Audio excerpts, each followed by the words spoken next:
Welcome to the New Orleans Saints pregame report. I'm John DeShazier, and we are here at chilly Raymond James Stadium in Tampa, Florida. And when I say chilly, probably about 55 degrees right now, maybe about 65 for kickoff.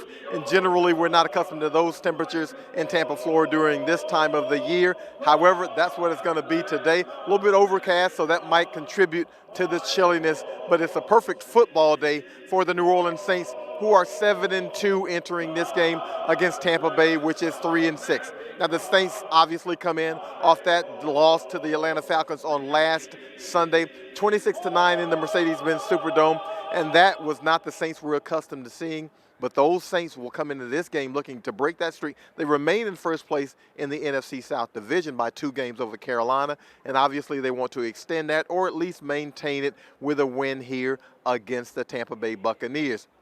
The Saints were uncharacteristic last week, 12 penalties for 90 yards, also only 52 rushing yards, and during their 6-game winning streak, we were not accustomed to seeing those kinds of numbers out of the Saints, so they will see if they can improve in both of those departments today. But it'll be a little bit difficult because they're missing products in all 3 phases of the game, and really 3 huge losses. On offense, there'll be left guard Andrews Pete, who might be the most versatile offensive lineman on this team. He can play left guard, he can play left tackle, and in a pinch, he can play right tackle. Defensively, they're missing Marshawn Lattimore, the cornerback, who is a shutdown corner, and in special teams, returner Deontay Harris, who already has a punt return for a touchdown this season. So we'll see how the Saints can fill in for those 3 entities in this game.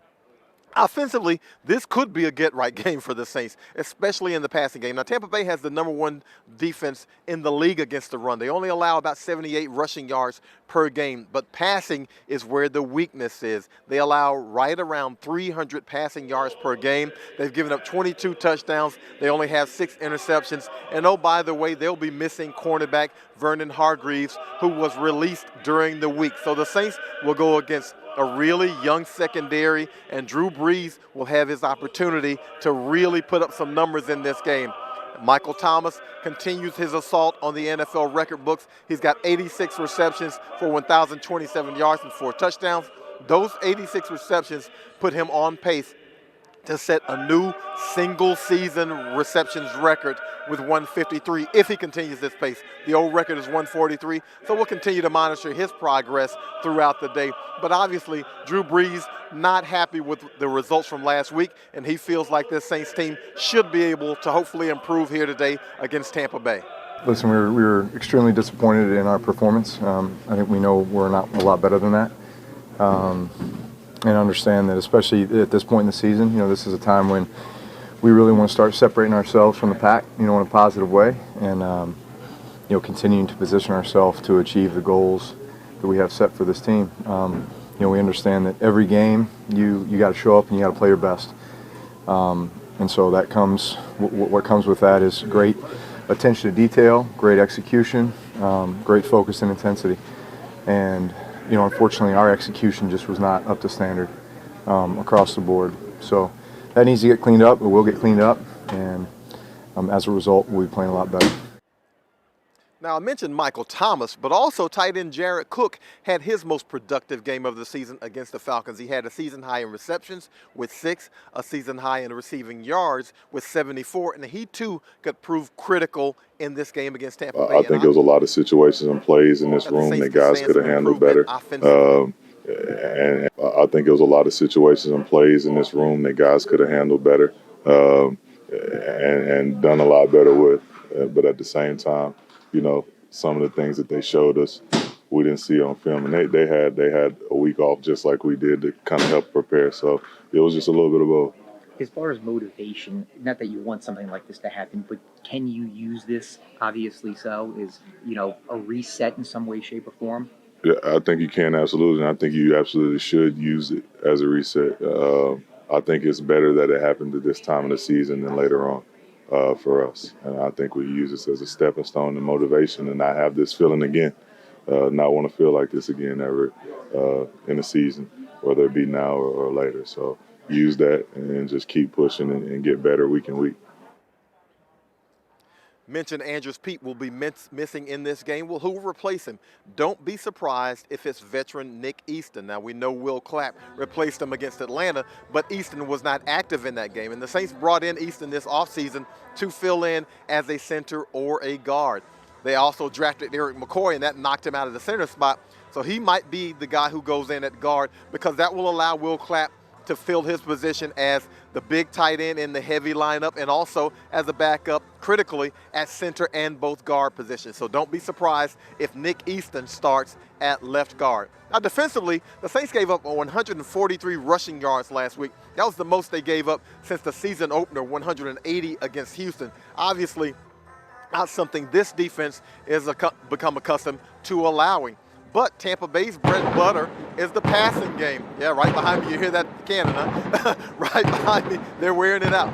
But yeah, the bread and butter for Tampa Bay is the passing game, about 284 yards per game. That's fifth most in the league. However, quarterback Jameis Winston has 14 interceptions and 4 lost fumbles. That's 18 turnovers Winston has committed this season. So the Saints might get some opportunities with him out there on the field. He has been a little bit loose with the football, and the Saints will be stripping after it. In their victory over Tampa Bay in New Orleans, 31-24 on October 6th, they sacked Winston 6 times. Count them, 6 times. So they hope to be able to get after the quarterback again here in this game. Now the Saints obviously will be without Marshawn Lattimore. That means probably P.J. Williams will start at cornerback. P.J. Williams, and they'll get some help from Patrick Robinson in those situations. However, cornerback Eli Apple says the Saints are going to see how they can maintain without Marshawn. He knows he's a huge part of what they do, but can they maintain without him? It's a great challenge, like you said. They got one of the best passing offenses, a great duo at receiver with Godwin and Evans, like you were saying, and other weapons as well. So we just got to really get on this film and watch everything and be on top of all the stuff, all the assignments that we need to be. About 5-6 weeks since you guys last played them, do they pretty much look the same on film as a team that, you know, likes to get deep and those kinds of things? Yeah, they're a vertical concept type of team. They want to push the ball vertically and kind of test secondaries, speeds and stuff, and with the concept. So that's something we've been watching and want to limit. You know, did you all's philosophies change, or would they change with Marshawn's status? We don't know what his status is this week, but you know, would you all have to conceptualize some things differently? Right. Anytime you lose a player, or like Marshawn or something, of course. But we're gonna always keep our same mentality out there. We're gonna want to attack the offense and take away the playmakers and limit the explosives. Yeah. How much does familiarity help in this situation, especially having played a team so recently? Yeah, it helps, but they're not going to just give you the same exact thing. They're going to try to tweak a little bit of their tendencies, so just got to be on top of it. Now, the third guy we mentioned would be out, returner Deontay Harris. He's a guy who already has a punt return for a touchdown. In his stead, returning punts might be Ted Ginn Jr. or it might be Marshawn Lattimore. Returning kickoffs, that could be Taysom Hill, or that could be also, Alvin Kamara, who might be returning punts also. Now, don't forget, in 2017, here against Tampa Bay, Alvin Kamara took back a kickoff, 106 yards. That is the longest play in franchise history. So he's ready in the return game if the Saints need him there.